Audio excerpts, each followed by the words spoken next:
We move now into self-awareness activities, and I want to explain these activities to you, so this is video 3. And of course, these activities are listed in the Grounding Virtues, a booklet that you may have, a hard copy of it. If you don't, you can get one. But they're in the downloads with this cover. We already did, of course, the activities for belief. And I want to continue some of those activities when we look at activities for self-awareness.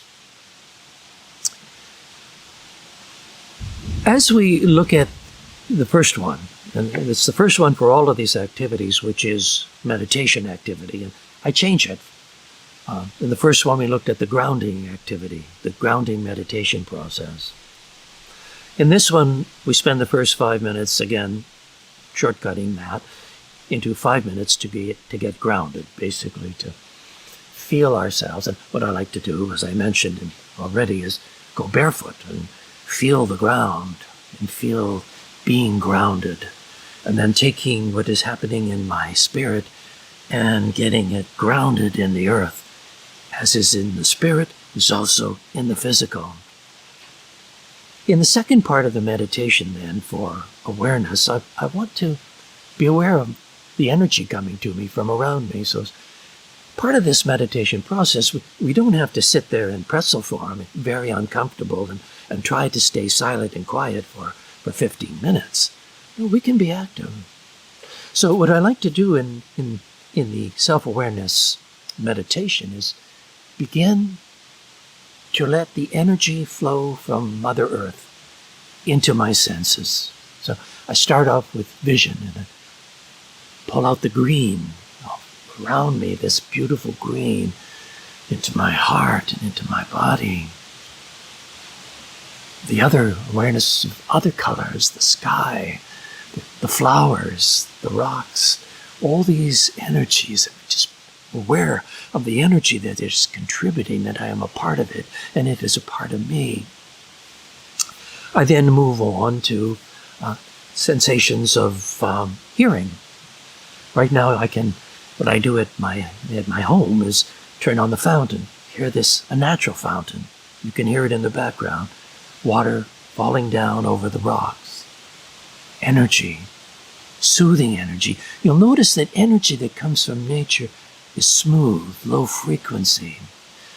Energy that comes from man-made things tend to be, static, not static, but too active. This is the calming thing. This gets me into the spiritual sense. From there, touch. I can feel things. I can feel the air. I can feel things around me and the sun on my face. Just absorb that energy. Smell. In my home, if I take a deep breath and I can smell the ocean, the salty air here, the rotting vegetation, even these delightful moss-covered rocks. There's a smell. It's a good smell that's going into the lining of my nose, and there's a chemical reaction taking place there, a positive one. Taste, if I have something to taste. At home, I might, take a piece of mint. Let that sort of go into my senses. There's balance. I can move back and forth and feel the rhythm, sync my rhythm with the rhythm of the Mother Earth. I can feel that balance. Kinesthetic. I can move my arms around. I can gather the air in. So I spend the next 10 minutes then in the meditation, in this what I call sensory meditation. The next thing is something that's very typical, and I should say typical what we've done in belief, and that's this gratitude thing, where we in belief we looked at our body. We wrote down all the things that that we love about our body, we appreciate about our body.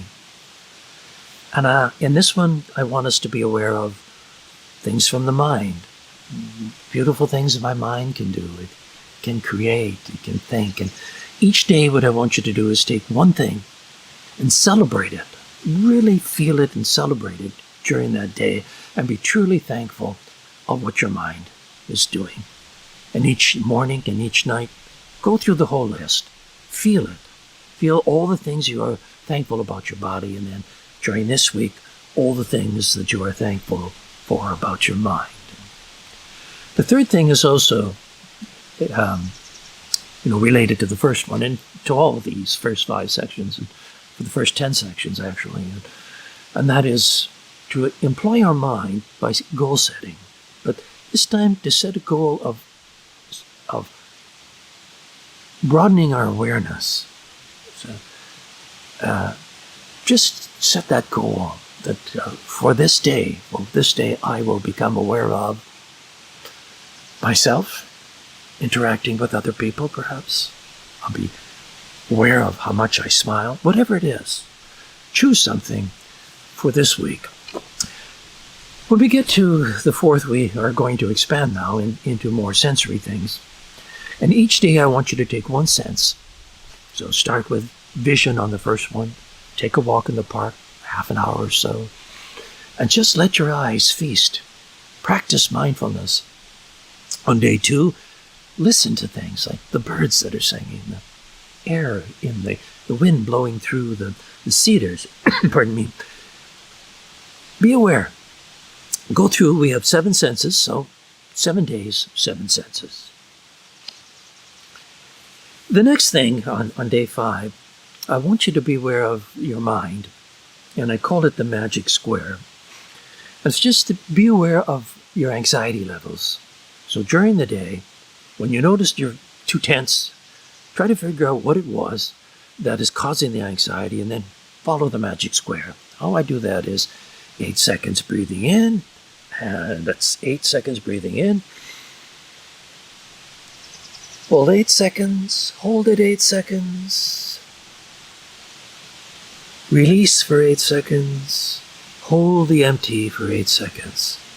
This will take you out of the sympathetic stage and into the parasympathetic stage. It'll take the anxiety out of your body and your mind will relax.